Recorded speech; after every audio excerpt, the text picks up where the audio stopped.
Ciné dimanche avec Whirlpool. Entrez dans un monde fantastique. Whirlpool, le monde de l'électroménager.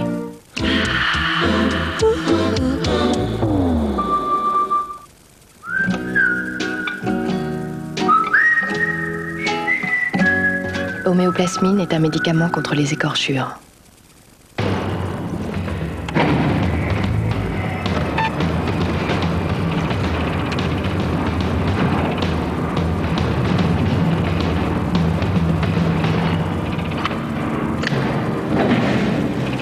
Ryobi, faire mieux que les autres. Frolic, un délicieux repas complet avec de tendres croquettes au bœuf, aux carottes et aux céréales. Alors comment y résister? Les chiens feraient tout pour Frolic. Lolo Ferrari, 36 70 70 50. 36 70 70 50.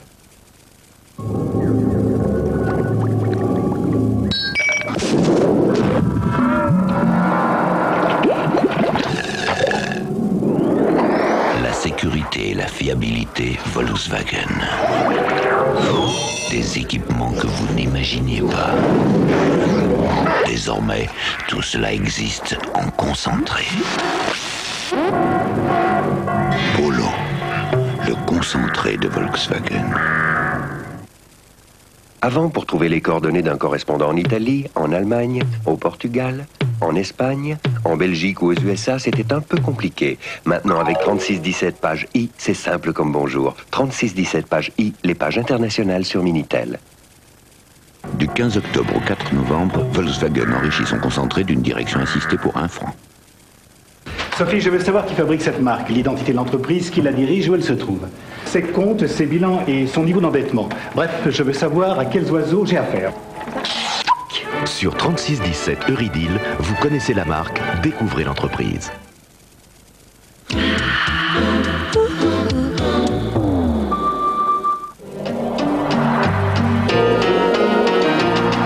Avec Hewlett-Packard, comme un lundi. Intervention chirurgicale, examen, endoscopie, radiologie, scanner, antibiotiques. Peut-on encore faire confiance à la médecine traditionnelle ou est-elle dépassée? On va essayer de dialoguer, hein, messieurs, c'est promis. Consultation sur rendez-vous avec Christophe de Chavannes, lundi 22h20 sur TF1.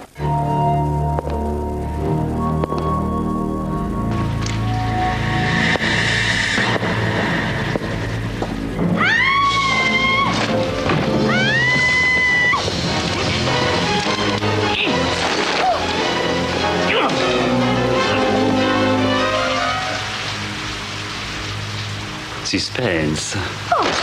Jusqu'à lundi, 20h50 sur TF1.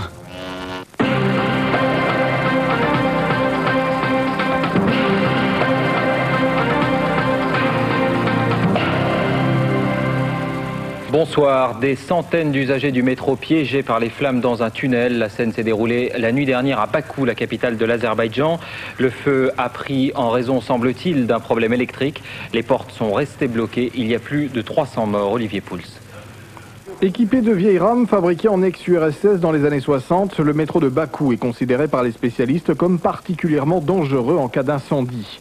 Les voitures sont en effet composées de 98% de matériaux facilement inflammables et provoquant, en cas de feu, des émanations d'oxyde de carbone et d'acide cyanhydrique très toxiques. Il faut ajouter à cela, comme l'indiquait le vice-premier ministre lui-même, un état technique du réseau qui ne correspond pas aux exigences de sécurité. Ce n'est d'ailleurs pas la première fois qu'un incident se produit dans le métro. On ne sait en revanche toujours pas exactement ce qu'il s'est passé hier soir. Selon les premiers éléments de l'enquête, il est possible que le métro se soit bloqué dans le tunnel en raison du feu. Les lumières se sont alors éteintes et les portes se sont bloquées, provoquant un énorme mouvement de panique. La fumée toxique a rapidement envahi ensuite le tunnel, piégeant les passagers. Charge maintenant à la commission d'enquête mise en place de déterminer avec exactitude les circonstances de cet accident. Rien ne permet de lier cette catastrophe à un acte de terrorisme, a dit que le gouvernement. Le métro a cependant été la cible de 2 attentats l'an dernier, fait-on savoir, à Bakou. Nouvelle ombre sur les élections législatives russes après le parti d'Alexandre Routskoy. La liste d'un autre opposant de marque à Boris Yeltsin, Grigory Yavlinsky, a été interdite. Plusieurs personnalités de premier plan, notamment l'ancien Premier ministre Egor Gaïdar, parlent de farce et menace de boycotter le scrutin. Le djihad islamique menace Israël de représailles au lendemain de l'assassinat attribué au Mossad de son chef Fassi Shkaki. 1500 personnes ont manifesté à Gaza. Israël prend ses avertissements au sérieux. Donna Vidal-Revel. Les organisations intégristes palestiniennes veulent venger leurs martyrs. Après la mort jeudi à Malte de Fatih Shkaki, l'internationale palestinienne crie sa colère. La femme de Shkaki déclare que l'intifada va reprendre. Le Hamas appelle les Palestiniens à retenir la leçon de ce meurtre. Des organisations basées à Damas ont appelé à venger le sang du martyr. Yasser Arafat, qui craint des répercussions sur le processus de paix, condamne ce meurtre tout en évitant de blâmer directement Israël. L'élimination de Fatih Shkaki est attribuée au Mossad. Comme cela a été le cas de nombreuses reprises, aucune confirmation ou infirmation d'Israël. Yitzhak Rabin s'est contenté de déclarer que si Fatih Shkaki était mort, il ne le regretterait pas. Cet assassinat porte un coup au djihad islamique, farouche opposant au processus de paix, mais l'organisation devrait se trouver un nouveau chef en la personne d'Abdallah Challah, qui a officiellement reçu l'appui du Hezbollah iranien. À Gaza, des manifestants ont brûlé des drapeaux américains et israéliens. À Jérusalem, l'armée et la police ont été placés en état d'alerte et la sécurité des représentations israéliennes à l'étranger a également été renforcée. Quant à l'autorité palestinienne, elle a condamné ce meurtre, mais sans s'en prendre à Israël. Un des principaux partis d'opposition algériens interdit de conférence de presse à Paris. Il s'agit du Front des forces socialistes d'Ossinaït Ahmed, qui a refusé, je vous le rappelle, de participer à l'élection présidentielle et qui prône le dialogue avec le fils. Paris indique qu'aucune manifestation liée à la campagne algérienne ne sera autorisée. L'Algérie frappée par un nouvel attentat au camion piégé dans le centre de la ville de Rouiba, près de la capitale. Il y a 6 morts, dont 5 bébés. Quelques heures plus tôt, le président algérien Liamine Zeroual était entré officiellement en campagne en appelant à combattre le terrorisme. Au Québec, à la veille du référendum, souverainistes et fédéralistes tirent leur dernière cartouche. Tout le pays est gagné par la fièvre. Des Canadiens inquiets d'une éventuelle partition ont même offert des appels téléphoniques vers le Québec pour demander aux électeurs de voter non à l'indépendance. Le Premier ministre canadien Jean Chrétien estime, lui, que le Canada est impensable sans le Québec. On retrouve sur place l'envoyé spécial de TF1 LCI, Régis Faucon à Montréal. C'est vrai que la remontée des indépendantistes dans les dernières semaines est assez impressionnante, mais il faut savoir qu'un électeur sur 2 est indécis et par définition, dans toutes les élections, c'est celui-là qui fera la différence. Il faut dire aussi que les électeurs sont partagés entre 2 sentiments contradictoires. L'envie de l'indépendance d'un côté et la peur de l'aventure de l'autre. Il faut dire que face à eux, les fédéralistes jouent sur plusieurs registres. La menace et le sentiment. La menace, c'est si vous voulez votre indépendance, vous la prenez, mais vous serez à ce moment-là traité comme un pays comme les autres et vous perdrez évidemment les avantages de la fédération. Mais aussi le sentiment, ne partez pas, restez avec nous, on vous aime, on sait que vous êtes des gens différents, nous reconnaîtrons dans l'avenir votre spécificité, mais surtout ne faites pas cette folie. Jacques Chirac est arrivé hier soir dimanche en Grande-Bretagne pour le 18e sommet franco-britannique qui s'ouvrira aujourd'hui, lundi. Il a dîné en tête-à-tête avec John Major dans la résidence de Chequers au nord de Londres, résidence dont les jardins ont été envahis par plusieurs centaines de manifestants antinucléaires à l'appel de Greenpeace pour protester contre la reprise des essais nucléaires français. La police britannique, y compris la police montée, a donné la charge. Les écologistes se sont finalement repliés. Après l'optimisme, la prudence, le ministre des Affaires étrangères, Hervé Tcharet, n'a pas voulu se prononcer sur le sort des 2 pilotes français portés disparus en Bosnie. J'espère qu'ils sont vivants, mais je dois dire que nous n'avons pas d'informations qui nous permettent d'en avoir confirmation, a-t-il expliqué sur Europe 1. La discrète revanche d'Édouard Balladur, invité de 7 sur 7, l'ancien Premier ministre, a pris acte du changement de cap de Jacques Chirac, annoncé jeudi dernier. Il faut maintenant passer aux actes, dit-il. Nous l'écoutons. Je constate une chose, c'est que tout ce qu'on avait dit sur l'autre politique possible semble ne plus être d'actualité. Ça, vous devez être enchanté parce que sur l'autre politique, dans votre livre précisément, ils en prennent pour leur grade. Bon, mais je n'ai d'ailleurs jamais très bien compris ce que ça voulait dire, mais enfin, peu importe. Quant à la pensée unique, vous savez, on me faisait le grief peut-être de considérer que j'étais le détenteur de la pensée unique. Eh ben, je constate que tout se passe comme si c'était la pensée unique qui finalement devait l'emporter. Qu'est-ce que ça veut dire tout ça? Ça veut dire quelque chose de très très clair et de très très simple. S'il n'y a pas de confiance, il n'y a pas de progrès de l'économie et il n'y a pas de diminution du chômage.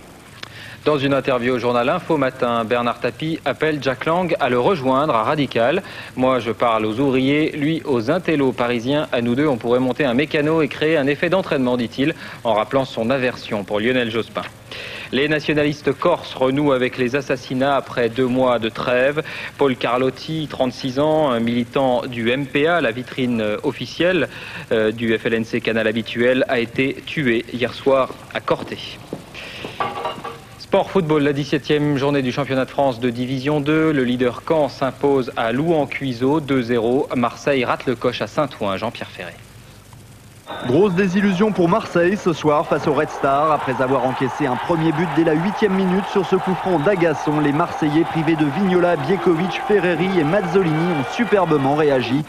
Marc Libra parvient à égaliser juste avant la pause. Il inscrit son 3e but de la saison. Libra retrouve son efficacité, l'OM est à nouveau solidaire sur le terrain et cela finit par payer. Dès le début de la 2e période, Fauré repousse un premier tir de Ferrer. Libra est en embuscade, le gardien détourne dans ses propres filets. Mais alors que les Marseillais semblent bien partis pour infliger aux Parisiens leur première défaite à domicile, Mauricio arrache le nul à 3 minutes de la fin. Malgré les efforts de leur gardien qui a tenu son poste durant 80 minutes en dépit d'une blessure à la cuisse, l'OM 12e laisse échapper une belle occasion de remonter au classement. Rugby, un accident rarissime ce dimanche. Un joueur du Stade Bordelais est mort en plein match, victime d'une crise cardiaque à la suite d'un regroupement. Éric Maurice, 3e ligne, et qu'on disait un joueur solide, avait 28 ans. Il s'est effondré et n'a pu être ranimé.